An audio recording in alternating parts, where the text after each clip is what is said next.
complete the EB bridge, it will cut down travel time around that location by over 8 hours. This is very important. If the president approves this 400 kilometer by two, it means that the North Central and Northeast, we have the longest of the Ford Legacy project. That will be 1,100. And by extension, it really means that the North Central will have the largest chunk of the legacy projects.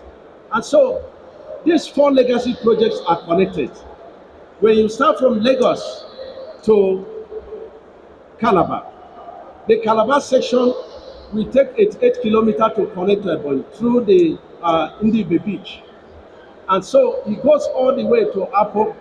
When you connect from Apo, the road is made up to Akwanga. And from Akwanga, it gets to Meduguri. But when you connect from Sokoto, you get to Badagry. The Badagry is connecting the Lagos-Calabar Coastal Highway through the Snake Island, 60 kilometers, through the Gogoro Island, and through the first tunnel underwater in Africa, which is 3.5 kilometers. It's in the making. And so you see the project as a U. But when you now see the project at Sokoto, there is ongoing project of Sokoto to Zaria, going through Zamfara. And so you can connect Sokoto to Meduguri, to Kano. We have 100.9 kilometers of a section 1 of the Kano to Meduguri project. That project is ongoing with tractor. And so you see that the four legacy projects is equitably distributed in terms of spread, but not in terms of number. But that's who President Bola Ahmed Tinubu is. Ladies and gentlemen, there are so many other very important projects that the president is doing. For the first time in the history of this country, the people of Bodo, Bonny, could go to their land without passing through the ocean. That project is 37.9 kilometers, 280 billion, completed by President Bola Ahmed Tinubu. And that project is being linked to East West Road, about 17 kilometers. That project is ongoing. The Eleme-One, the most traffic roads in this country, 15 kilometers by 2, is ongoing, about 70% done. Time will fail me to tell you the projects that are ongoing. But our dear national chairman, if you come to North Central, you will see the project 260 kilometers from Makurdi to 9th Mile. That's 260 kilometers, 959 million US dollars. That project is 70% ongoing. You see the beautiful job we are doing in Maraba Kefi, 2 projects, 43 kilometers. That of China Harbour is completed, and that is Makurdi bound. Abuja bound is being done by JRB, 44 kilometers. That project is ongoing. You see the Abuja Lokoja project, that has about 4 contractors. That project is ongoing. Then you come to Southeast. You have the Southeast project, the Enugu Onitsha, 130 kilometers by MTN tax credit. And then you have another 17 kilometers on reinforced concrete by SKCC. Let me not forget the Northeast. Just 2 weeks ago, we were in Meduguri. And I have to talk about this Bama project because it's very important. It links Chad and Cameroon. And that's about 15 kilometers under Dangote tax credit. That project has been flagged off. Is the most important security project in this country. And this is very, very important.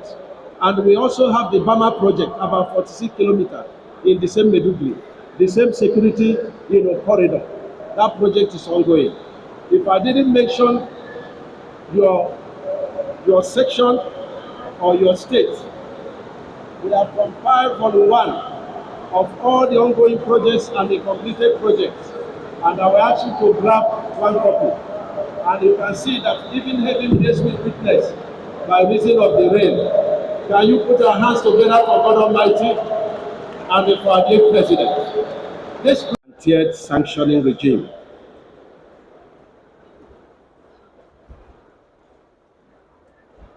Let me thank you because this, the theme of 34th Assembly is quite apt and it's quite timely. We must be very grateful to President Bola Ahmed Tinubu a strategic thinker, and an achiever.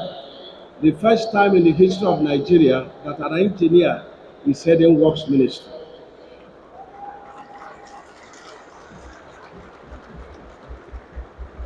And as a body of engineers, we must insist and even put it in the law we are trying to, review, because the Ministry of Justice, you don't have a known professional heading it. The Ministry of Health, you don't have a known professional heading it. And I want to tell you that there is no any other professional body that is as important as the engineering body. Very important. Who is an engineer? He's a caregiver, he's a saver of life, he's a protector of life, he's an innovator, he's magical.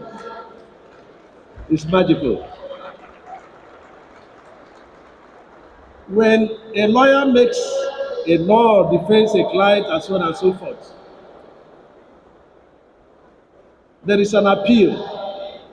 But when there is engineering failure, there is no appeal. Life is lost. And that's why this our profession is very important and they must be taken very, very seriously.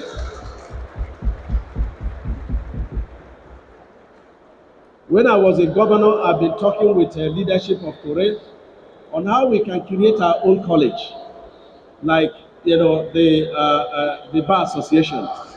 This is very important. I give you an information. When I was training as an engineer in the university, I was posted to do the 1 year training program. And when I got there, I discovered that on site, what we were being taught was totally different from what was happening on site. And we have a lot of us who should be in the classrooms learning, but are ones deciding the fate of a lot of people.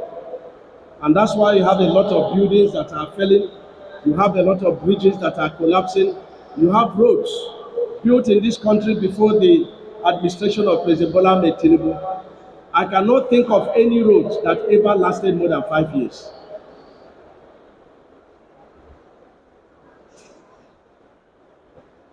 I'm very happy for what the president and his team they are doing. I've gotten their proposal to be sent to National Assembly, but I think that we should do more. We should send the proposal to the six political zones. Let the engineers brainstorm. Let the engineers make input. This is very, very important. And so that is for the regulation. If you talk about the enforcement, I think that our enforcement is totally very weak. There is no sanction for an engineer who's supposed to be on site that is not on site. There is no sanction for contractors that are unduly increasing the cost of projects. There is no sanction for contractors that are, doing poor quality jobs. There is no sanction for people in our offices and on site that are compromising the standard of our engineering practice. There is no sanction. But in the bar association, you see they have their regulation very strong. They can stop you from practicing. We can stop our engineer from practicing if we go against our regulation. But you have to make our regulation very, very strong. When the regulation is very strong, then the enforcement will also be very strong. Somehow I've been in fight with a lot of our engineers. I love moving from site to site. What I see on site gives me life. The success of the project gives me life. The beauty of the project gives me life. And I see engineers, young engineers, that are not on site. They're supposed to be on site. I was once a site engineer, project engineer, and there was no way I would be closing without the contractors closing with me. But today you see a lot of our sites, the contractors are the one dictating the pace. They do the bill of quantities, they do the evaluation, they send to we engineers, we just endorse. We have fought that to a standstill, and we are using the same template for everybody. Whether you are expatriate or you are local, engineering is engineering. It is all about engineering materials, which we all buy from a common market. This is very important.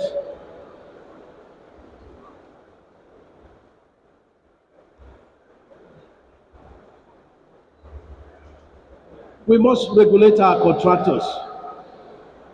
Our contractors are supposed to be contributing towards advancement of engineering. That is not being done. We have portfolio contractors. I saw the South Africans when they are chasing non-nationals of South Africa.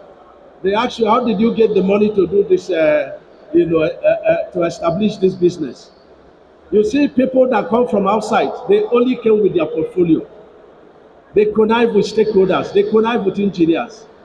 They didn't come with any equipment. We should begin to ask, if you say you're a contractor, what is your investment in this country? This is very important. This is very important. Advancing engineering public safety, the renewed hope infrastructure example on roads and bridges.